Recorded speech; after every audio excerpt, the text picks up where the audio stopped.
오늘도 해바라기 사연방에 와주셔서 감사합니다. 사연 읽기 전에 구독과 좋아요 부탁드립니다.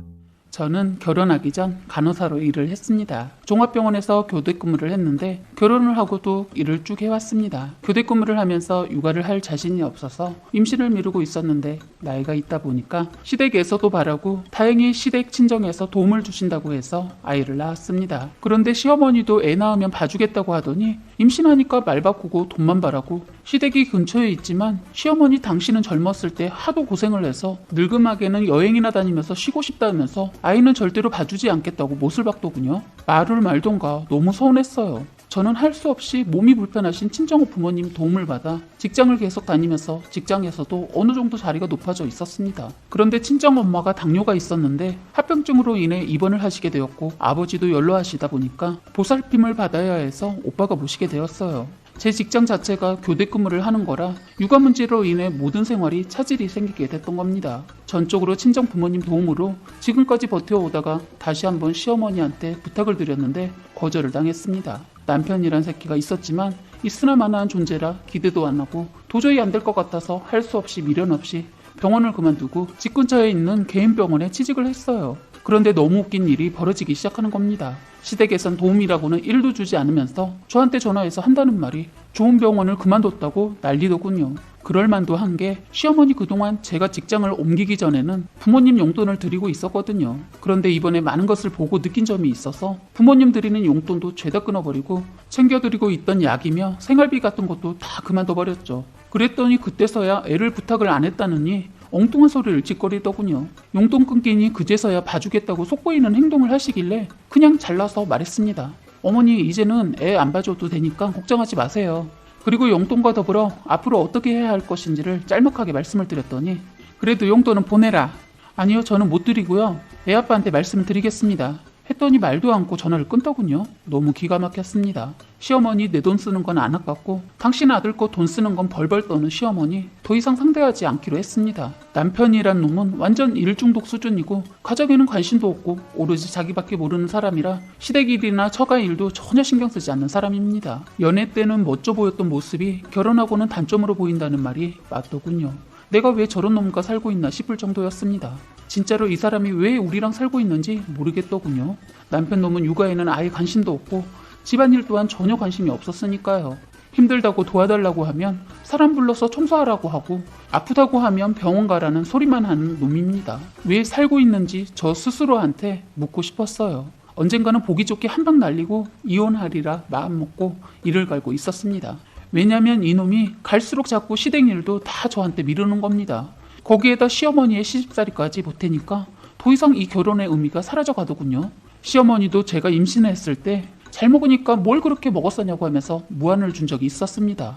그런데 시누이가 임신할 때는 무조건 잘 먹어야 애도 튼튼하지만 나중에 애 낳고 좋은 거라고 하면서 좋은 것은 죄다 챙겨다 먹이더라고요. 시누이 나이 해봤자 33살인데 그러더군요. 저는 그때 남편과 동갑인 저는 36살이었습니다. 제가 오히려 노산이고 힘들었는데 구박을 하셨어요. 언젠가는 직장에서 바쁘게 일을 하고 있는데 시어머니가 전화해서 잘 아는 산부인과하고 소아과를 알아보라고 문자를 보냈더라고요. 저한테 한 거 생각하면 어떠한 것도 신경 써주고 싶지 않았어요. 시누이도 결혼 전 정말 그런 또라이가 없었거든요. 그래도 아이를 생각해서 어렵게 여기저기 알아봐서 병원을 예약해뒀는데 시어머니 그냥 다니던 곳이 더 안전할 것 같다면서 당일날 취소해달라고 하더군요.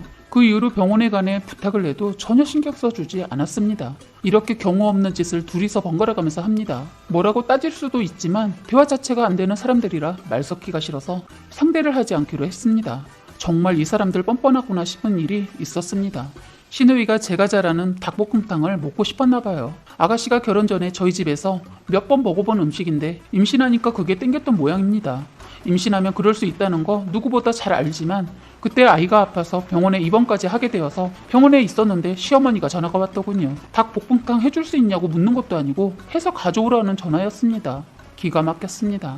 내 새끼가 아파서 병실에 누워있는 거 알면서 그걸 해오라는 시어머니나 그걸 먹고 싶으니까 대신 전화해달라고 부탁한 시누이나 생각 자체를 안 하고 사는 사람이구나 싶었습니다. 자기 손자가 아파서 열이 오르락내락 하는데 자기 딸만 챙기는 시어머니랑 시누이 쌍으로 재수가 없었습니다. 그 화는 남편 놈한테 가서 뭐라고 했더니 자기가 애 보고 있을 테니 만들어주고 오라고 하더군요. 이놈도 똑같은 인간이었습니다. 전화해서 먹고 싶으면 사다 먹으라고 했습니다. 그런 일이 있고 서로 거의 안 보고 지냈습니다. 시누이 애 낳고서야 얼굴 봤나 봅니다. 그런데 시어머니 저희 애 봐달라고 할 땐 벌벌 떨더니 세상에 자기 딸 애는 봐준다고 했다는 겁니다. 시어머니 한다는 소리가 시누이가 늦은 나이에 결혼해서 아이를 낳았는데 나이가 있어서 또 임신 계획을 세워서 바로 가졌다고 하더군요. 더 늦어지면 혹시나 임신 가능성이 희박해질까봐 서둘렀다나 뭐라나 시어머니는 저한테 미안한 기색 하나도 안 하고 오히려 당당하게 내가 내 딸 애 봐준다는데 네가 뭔 상관이냐 하더군요. 왜냐면 제가 너무 서운하고 기분 더러워서 시댁에 갈 일이 있어서 간 김에 따졌거든요. 어머님, 역시 저한테는 정말 남이시네요. 이번에 확실하게 알았습니다. 아이 봐준다고 용돈을 거하게 줬나 보네요. 다른 것도 아니고 나이가 많은데 또 아이를 가졌다니까 어쩔 수 없이 데려온 것 가지고 시샘하지 마라. 시샘이라니요. 그리고 아가씨가 나이가 뭐가 많아요. 저는 더 늦게 나왔는데 그냥 관계가 정리되어 가는 것 같네요. 그건 또 무슨 소리냐? 친정엄마가 병원 가는 날까지 미뤄가면서까지 저희 애 봐줄 땐 한 번도 들여다봐 주시지도 않더니 지금은 고모 애 봐주니까 너무 어이가 없어서요. 예전엔 더 젊었을 때도 힘없다고 아프시다고 하시더니 지금 되려 더 나이도 많고 힘이 더 빠졌을 텐데 대단하시네요. 모성애가 그렇게 강하신 분이신 거 이제 알았네요. 전 따지면서 비아냥거리면서 어머님 신경을 건드렸습니다. 어머님 다른 때 같으면 노발대발 하실 텐데 그날은 차분히 화를 삭히면서 제 말을 끝까지 듣고 계시더군요. 그런데 시어머니 사위 눈치 보고 어쩔 수 없이 애를 데려오긴 했는데 그동안 친손주조차 봐주지 않아서 육아 정보가 하나도 없다 보니까 쩔쩔매고 있더군요. 그러거나 말거나 그냥 나와버렸습니다. 그래서인지 시누이와 시어머니 육아 때문에 자꾸 부딪히게 되고 사위한테까지 구박을 받았다고 하더라고요. 한 번은 퇴근해서 오니까 저희 집에 시어머니가 남편이랑 얘기를 하고 있더라고요. 가만히 지켜보니까 시어머니가 지금 모임을 가야 하는데 혹시 애를 봐줄 수 있냐고 아들한테 부탁을 하고 있는 것 같더군요. 남편이란 놈 고민 1도 안 하고 허락을 하고 시어머니 신이 나서 나가는 겁니다. 제가 그 꼴을 못 보죠. 그래서 신이 나서 나가는 시어머니를 불러 세웠습니다. 어머니, 당장 아이 데리고 가세요. 뭐? 너 지금 나한테 명령했냐? 네, 아이 데리고 나가시라고요. 내가 너한테 부탁한 것도 아니고 내 아들한테 부탁했는데 왜 그래야지? 이 사람이 지 자식도 한 번 안아주거나 똥기저귀 갈 줄도 모르는데 뭘 믿고 맡기고 하시는 거죠? 보나마나 다 제가 해야 하는 거 다 하시면서 지금 왜 이렇게 당당하세요? 너 지금 말 다 했냐? 아니요, 덜 했어요. 당장 데려가시라고요. 정 맡기고 가야 하신다면 이 사람을 어머님 집에 불러서 보라고 하세요. 너 냉정한 애다. 한 번쯤은 봐줄 수 있지 않니? 그것도 못해? 한 번쯤이요? 어머님은 그래서 저희 한 번쯤 봐주셨나요? 제발 선 넘지 마세요. 저 어머님이 진호 봐주지 않는다고 해서 아프신 친정어머니한테 부탁을 했어요. 연로하신 아버지 두 분이서 저희 진호 봐주셨다고요. 할 말 있으세요? 시어머니 아무 말도 못하더니 기가 막힌 게 그냥 나가려고 하는 거예요. 저는 시어머니고 뭐고 끝이라고 생각하고 욕을 하면서 제발 말로 할 때 말귀를 알아쳐먹으라고요. 순간 나가려던 시어머니 발걸음을 멈춰서더니 갑자기 저한테 달려들더군요. 제가 당하고만 있을 여자가 아니라 저도 방어를 먼저 하고 달려드는 시어머니를 밀쳤어요. 옆에서 보고 있던 남편 새끼 자기 엄마 넘어지는 거 보고 머리가 돌았는지 저한테 손을 올리려 하길래 옆에 있던 의자를 남편 쪽으로 거세게 밀쳤어요. 의자에 걸려 넘어진 남편놈 거친 욕을 하면서 의자를 들어 저한테 던지려고 하더군요. 시어머니 순간 아들 바지 끄댕이를 잡더니 말리더군요. 저는 그때 죽기 아니면 까무라치기여서 무섭지 않았어요. 단지 제 아들이 보고 있다는 생각에 더 못한 것이 분이 풀리지 않았습니다. 저는 남편놈한테 말했어요. 네가 애를 봐줄 생각이 있으면 내 집이 아닌 네 엄마 집에 가서 봐. 네 자식도 못 봐줬으면서 동생애는 눈에 들어오니? 나쁜 새끼, 너 나랑 그만 살고 싶어? 너 말 심하다고 생각 안 해? 넌 이러고도 나랑 끝까지 갈 생각을 했냐? 나는 이제 아니라고 본다. 너란 새끼한테 조금이라도 부성애가 있겠지 하고 기대를 하고 살았는데 너 말 다 했어? 아니, 이제 시작인데? 나도 너처럼 일만 하면서 살고 싶어. 처음부터 집안일 하는 거 좋아하고 육아하는 거 좋아하는 사람은 어디 있어? 서로 돕고 사는 거지. 내가 아무리 모성애가 있다고 하지만 나도 사람인지라 힘들 땐 다 내려놓고 싶어. 나 모성애 그렇게 많지 않아. 그냥 결혼했고 아이를 낳았고 하니까 최선을 다하고 있는 거야. 그리고 집안일 해도 표 안 나고 안 하면 편하는 이딴 일 말고 성과가 바로 나타나는 그런 일만 하면서 살고 싶다고. 밤새 칭얼대는 애 보살피고 직장에 출근하면 얼마나 힘든 줄 알아? 넌 절대로 이해도 못하니까 알 리가 없지. 네 뇌에는 결혼과 동시에 네가 관심을 가져야 하고 책임을 져야 하는 모든 일을 아내가 다 해야 한다고 생각하는 인간이니까. 다 전담해놓고 네 머릿속에는 오로지 일뿐이니까. 그럴 거면 아예 일만 하고 살아. 이참에 끝내. 저희가 이혼 얘기까지 나오자 시어머니 내가 하늘이 데리고 갈 테니까 그만들 싸워라 하면서 애를 들쳐업고 가시려고 하더군요. 저는 이때가 아니면 다시 이혼 얘기 나오지 않을 것 같아서 끝을 내고 싶었습니다. 어머니도 들으세요. 전 이 사람과 이혼할 겁니다. 이 집에서 당장 다 꺼지라고요. 했습니다. 제가 흥분해서 벌벌 떨고 있으니까 남편놈이 놀랐는지 자기 엄마랑 나가더군요.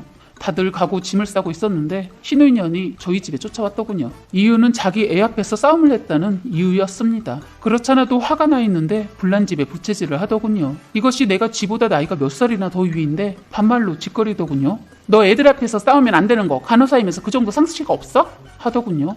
너 지금 생각하고 말하는 거 맞지? 넌 상식이 있어서 오빠 부인한테 지금 반말 짓거리면서 따지러 왔냐? 너나 똑바로 하고 남을 지적해. 바보 멍충아. 그나마 있는 집에 시집갔으니까 이젠 돈 좀 들여서 공부 좀 해. 그 돌대가리로 후회할 생각하지 말고 당장 나가라. 네가 임신했다고 안 봐줘. 이 상황에서 나 건드려봤자 네가 더 다쳐. 그냥 오늘 한번 해볼래? 하면서 성질을 건드려봤더니 갑자기 제가 살아생전 들어본 적이 없는 육두문자를 리얼하게 날리더군요. 그런데 하필 아가씨를 조신하디 조신한 줄 알았던 고모부님이 그 모습을 보고 있었더라고요. 고모부님은 열려있던 현관으로 들어와 있었던 거고 우리는 싸우느라 정신이 없어서 서로 들어온지도 몰랐던 거예요. 자기 내가 아까부터 보고 있었는데 새언니한테 지금 무슨 경우 없는 말이야? 내가 알고 있던 김혜리가 맞아? 참 황당하다. 당장 사과해. 자기는 알지도 못하면서 왜 그래? 내가 온지도 모르고 다투고 있는 거 다 봤고 두 사람 대화 내용 듣고 말하는 거잖아. 자기는 어떻게 나한테만 그래? 내가 잘못한 거 아니라고. 사과 못하겠단 말이야? 알았어. 그러고는 저에게 아주버님 이 사람이 경우 없이 말한 거 제가 대신 사과할게요. 정말 죄송합니다. 라고선 김혜리 너한테 정말 실망이다. 나 먼저 간다. 라고 하면서 화를 내면서 현관문을 열고 나갔습니다. 신우이는 남편이 그렇게 말한 게 너무 충격적이었는지 아무 말 안 하고 1분을 멍하니 울고 있더라고요. 그리고는 정신을 차리더니 허겁지겁 울면서 바로 쫓아가려고 하는데 저는 나가려는 신우이에게 아가씨 그동안 남편한테 착한 척은 혼자 다 하고 산 거야? 라고 말했네요. 드디어 오늘 아수락백작 같은 간악하고 교활한 신우이가 가면을 벗은 모습을 그날 본 거죠. 신우는 고모부님 뒤를 쫓아가다 계단에서 헛디덕 넘어져 그만 아이도 유산하고 말았어요. 그건 제가 원했던 결말이 아니어서 안타까웠네요. 어쨌든 그 이후로 남편놈도 정리하고 애는 제가 키우기로 하고 끝장냈는데 이제서야 가끔 시어머니 애 보고 싶다고 전화해서 자꾸 보여달라고 하네요. 냉정하게 거절했습니다. 정말 임신했던 신우이에게 제가 너무했던 분들도 계시겠지만 저는 그때로 다시 돌아간다고 해도 똑같이 했을 것 같네요. 두 번 다시 생각하고 싶지 않고 깨끗이 지워버리고 싶었던 과거이고 마음에 응어리져 있었는데 이렇게 사연을 보내니 마음이 조금은 후련한 것 같습니다. 사연은 여기까지였고요. 구독과 좋아요, 알림 설정 부탁드리겠습니다.